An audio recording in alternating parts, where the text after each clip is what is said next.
This is Jarrod Horak for the RunawayHorse.com, and welcome to another edition of my Kentucky Derby 2020 reports. Now this week we had the Matt Winn Stakes, and we're going to go over that, and I'm going to give out my top choice there, and we're going to jump into some other topics as well. Last week we started with my exceptional 11 horse spotlight, horses on my Kentucky Derby list, my top 11 Kentucky Derby list, and last week's spotlight horse was Max Player, so we'll do another horse this week. And first, we're going to talk about the Triple Crown Series, because now we actually have a date for all three of the races. Now, we always knew for a while now that the Kentucky Derby was going to be run on the first Saturday in September, Saturday, September 5th. But we weren't sure about the Preakness or the Belmont Stakes. But now all three races have a date.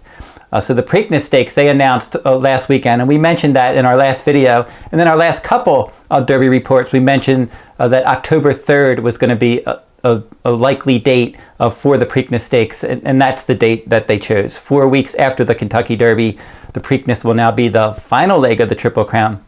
The first leg of the Triple Crown is going to be the Belmont Stakes. So they were the last ones to pick their date, Saturday, June 20th. And the Belmont Stakes is going to be shortened from 1.5 miles to 1 1/8 miles. So the Belmont Stakes is coming up in about 4 weeks. And then after that, 11 weeks later, will be the Kentucky Derby. And then 4 weeks after that, the final leg of the Triple Crown, the Preakness Stakes. So those are going to be the three Triple Crown races in a strange order in this odd coronavirus pandemic year. But for the Belmont Stakes, let's throw up the probables right now. And there's a few horses certainly that are pointing to the Belmont Stakes. Now, Basin is one for trainer Steve Asmussen. He was second in one of the editions of the Arkansas Derby. Charlatan, he won one of the divisions of the Arkansas Derby easily, and he's undefeated. For trainer Bob Baffert, Dr. Post for trainer Todd Pletcher. He won a little minor stakes race at Gulfstream Park last time out. Pletcher also has Farmington Road as a possibility to run in the Belmont Stakes. Gouverneur Morris is another Pletcher runner that could show up there.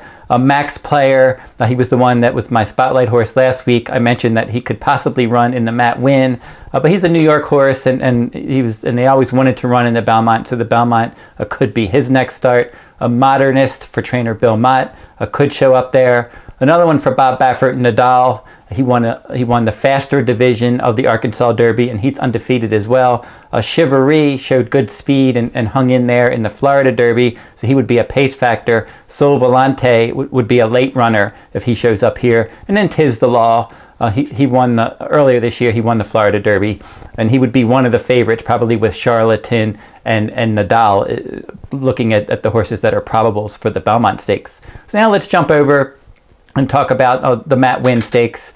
They rescheduled the Matt Winn for Saturday, so it's going to be run at Churchill Downs, and in the Matt Winn Stakes, 85 Derby points. Now, when they first rescheduled it, they said it was going to be a 10-point race, but then they changed it. They made it 85 total Derby points for the top 4 finishers, 50 points for finishing first, 20 for second, 10 for third, and 5 for finishing fourth. It's going to be the 10th race, the Matt Winn Stakes at Churchill Downs. It's a grade 3, 1.16 miles for 3-year-olds, 12-horse field. Post time 5:44 p.m. and that is Saturday, May 23rd, 2020. So let's jump through and look at some of the horses, or let's just roll through all the horses and talk really fast about some of them, and then I'll give some analysis on my top contenders. Mystic Guide is the one. He's 15-1. He's run 2 times. He hasn't really done anything wrong. 6 furlong debut, rallied to finish 3rd, stretched out in distance 2nd time out, and won easily, and earned a much improved number. This is obviously in his first start against winners, his toughest test to date. He's got some promise. We'll see how good he is after this race. A Pneumatic, another one with a lot of promise. Steve Asmussen, Ricardo Santana Jr. He's a son of Uncle Mo. This one, Tap It on the Dam Sides. Nice pedigree, and he's run well both times. Broke his maiden Oaklawn Park on February 15th. Stalked the pace, won by a neck. The 2nd and 3rd place finishers were next out winners. Pneumatic was also a next out winner. He won an optional claiming race at Oaklawn Park on April 11th. He stretched out from 6 furlongs to 1 mile. He was a bit rank in there, but he sat behind slow fractions, settled in, and won easily. Of the 3, Informative, he's a long shot for Uriah St. Louis. And Uriah St. Louis, once in a while, the horses will outrun their odds at very big odds. They've done at least hit the board in some big stakes races. This one at Laurel Park last year was 18-1 and missed by a nose in a stakes race at Laurel. In his 2 graded races, he in the Remsen and the Gotham, he wasn't really a threat. He's going to have to run better. The 4 in here, Celtic Striker, will probably be up on the pace. He's another one that his non-stakes race starts were fine, but his 2 stakes races in the Jerome and the Gotham, he really wasn't a threat. But he could be up on the pace here. Flapjack, he's another one that he's been struggling in stakes races, at least as a 3-year-old, because as a 2-year-old, he won the Arlington Washington Futurity at Arlington Park on the all-weather surface, and then he ran well before that in a 1-mile turf race. So we know he handles turf and synthetic, but his 3 dirt races didn't hit the board. He's got some tactical speed. He could work out a decent trip, but he's going to have to run faster. New York Traffic, the 6, this one's 10-1 morning line. Safi Joseph Jr., very good trainer at Gulfstream Park, and now he's going to ship this horse actually out of the fairgrounds. He did win a race earlier this year at Gulfstream Park, an optional claiming race, and they took him to fairgrounds for the Risen Star, the Louisiana Derby. He was 3rd and 2nd, and he was up on the pace from an outer post in both of those races, and he's going to be a pace factor again. The 7, Necker Island, he's another one that could show speed. He's 15-1 morning line for trainer Stanley Huff. Tyler Gaffalione is the jockey. The Sire, Hard Spun. This one, 2 for 2 at Churchill Downs. That's his biggest positive on his end.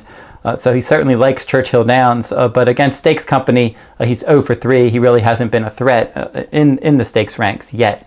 The 8, Crypto Cash for trainer Ken McPeak, will try to get involved late. He's another one that has stepped up into stakes ranks in his last couple, and he disappointed. He was 4th in the Rushaway, and then 6th, beaten 10 lengths behind Charlatan in the Arkansas Derby.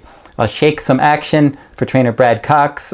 He really got good when they stretched him out. His career debut in the slop at 6 furlongs, he was nowhere, but then they stretched him out on turf at 1 mile and an 1/8 to break his maiden. And then on the main track at 1 mile and an 1/8 against Optional Claiming Company, he won that one as well. And in that turf race and that Optional Claiming win, he tracked slower fractions. Then in the Louisiana Derby, he didn't get any pace help. 14-horse field, he finished 6th. Wells Bayou wired the field. New York Traffic was up on the pace. Modernist was up on the pace. So he really didn't have a shot there. And he could go better in this race. Maxfield, he's your morning line favorite. He's 5-2.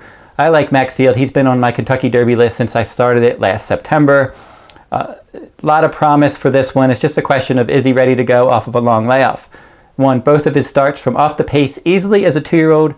1 mile at Churchill Downs in his debut.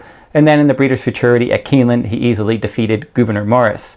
So he showed a nice late kick in both of those races. He was supposed to run in the Breeders' Cup Juvenile. He injured his ankle. He had ankle surgery to remove a chip. And now this is his first start since October of 2019. So he hasn't run for more than 7 months. The Kentucky Derby's always been his goal, and it really helped his cause that the Kentucky Derby was moved from the first Saturday in May to the first Saturday in September. There was a very good chance that he was never going to make the Kentucky Derby on the first Saturday in May. He's been training steadily since mid-February in Florida, and then they moved him to Keeneland, and he started working there in April, and his workouts are solid. He's a big late threat. Again, how is he going to do in his first start back? We'll find out. He's not going to offer a ton of value. Attachment Rate is next for trainer Dale Romans. He's run 5 times. He has a win, 2 seconds, and a third. He's another son of Hard Spun. This one was okay in the stakes ranks. He was 3rd in the Gotham Stakes. He was 2nd in the Unbridled Stakes behind Dr. Post last time out as my top choice. He didn't run poorly, but he didn't really improve over a route of ground. If you look at his form, I think he's better. Coming from a bit off the pace in sprint races. So more as a late running sprinter, I see him as showing the most talent so far. But he deserves more chances around 2 turns to see what he can do. And then finally, number 12, Major Fed. He's run 4 times with a win, a second, and a third. He ran once at Churchill in the slop in his career debut, and he was 3rd. And then he won, broke his maiden, tracking a slow fraction, 2nd time out at Fairgrounds at 1 mile and a 16th. The Risen Star Stakes, he ended up finishing 2nd behind Modernist. He finished in front of New York Traffic. And then last time in the Louisiana Derby, From post 1, he broke slow, and then he ended up rallying wide to finish 4th. He was only a half length away from 3rd. New York Traffic was 2nd there. As I mentioned, in that race, there was no pace, and he was always going to be in deep water in that race because he just wasn't getting pace help. And you thought he would be up on the pace because his other races, he tracked the pace. So he could bounce back. So my top 4 in this race, my live long shot in here is going to be Shake Some Action number 9. He's 12-1 morning line. He steadied early. He was wide. He ended up 6th in the Louisiana Derby. As I said, he won back-to-back races at a mile and an eighth before that. And Javier Castellano is going to ride, and he was aboard for his February 15th victory. Maxfield will be my 3rd choice. He's the one to beat. If he's ready to go and he's fully cranked in his first start off of a layoff and he runs like he did as a 2-year-old and improves a bit, he's going to be tough to beat. But first start back off of a 7-month layoff, first start back from surgery. The Kentucky Derby in September is his main goal, and they just want him, I think, to sit back, make a late run, and run well. If he hits the board, I'm sure they'd be happy. If he won, they'd be ecstatic. The 12 Major Fed will be my 2nd choice. His speed figures have improved in all 4 races. I like his tactical speed that he was showing in his maiden win and his runner-up finish in the Risen Star Stakes. But then last time, as I said, he broke slow from the rail, and then he was rallying wide. He finished 4th in the Louisiana Derby, a race that the front runners dominated.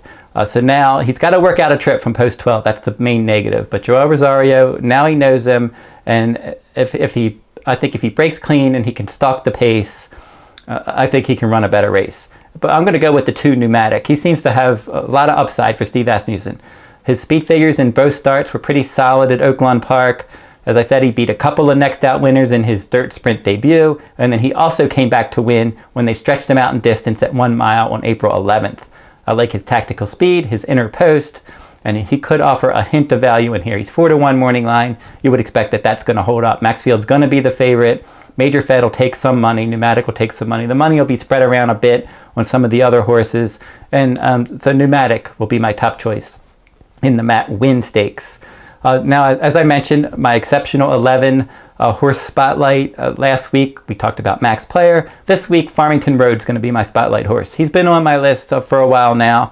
And Farmington Road, Quality Road is his sire. Todd Pletcher is his trainer. Now, in the stakes ranks, he's done okay. He was a wide 4th in the Risen Star from an outer post, and then he came back. He got pace help. He finished well for 2nd in the Oaklawn Stakes at Oaklawn Park, and then he was 4th in the Arkansas Derby. He made a wide middle move. Now, if you look at his form, he reminds me a bit of Country House. The Country House was 2nd in the Risen Star. He was a late runner as well last year. So he was 2nd in the Risen Star. He was 4th in the Louisiana Derby. He was 3rd in the Arkansas Derby. And then the infamous Kentucky Derby, he was placed 1st through disqualification in the Kentucky Derby. But he ran well in the Kentucky Derby. But if his road to the Derby was very similar to Farmington Road. So Country House was slowly improving. He was showing a decent enough late kick in those Derby preps. And then when he got to the Derby, he showed better tactical speed and he ran a good race. I'm not saying Farmington Road's going to win the Kentucky Derby in September, but he seems to just be slowly improving. He's got a lot of stamina, nice pedigree, nice connections, and he's one to keep an eye on. I wouldn't be surprised when we got to the first Saturday in September that Farmington Road could be the kind of horse that could at least pick up some pieces in a race like the Kentucky Derby.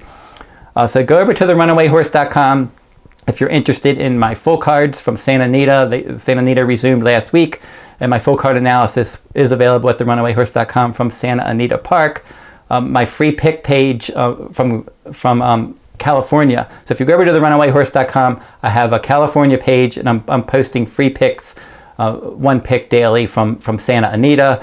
On the New York page, we've been a bit idle recently on our free picks, but New York will be up and running again in June, and so free picks are coming again on my New York page from Belmont Park at the Runaway Horse, and then the Derby 2020 page.